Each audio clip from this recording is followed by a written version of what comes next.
اور اسی لیے شریعت نے جہاں شراب کو حرام قرار دیا ہے وہاں آلات موسیقی کو بھی حرام قرار دیا ہے.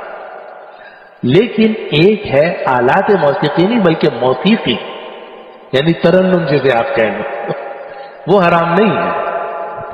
چنانچہ اگر کوئی آپ شعر پڑھیں، قصیدہ پڑھیں، حمد ہو، نعت ہو، یا کوئی اور غزل ہو یا کوئی اور ہو، اور اس میں آلات موسیقی استعمال نہ کیے جائیں لیکن موسیقی ہو، موسیقی کا مطلب ترنم ہو، اور اس ترنم سے آواز کے اتار چڑھاؤ سے آپ حسن پیدا کریں، وہ ناجائز نہیں.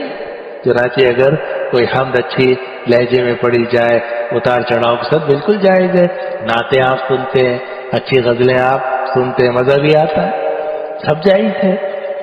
یہ جو ترنم ہے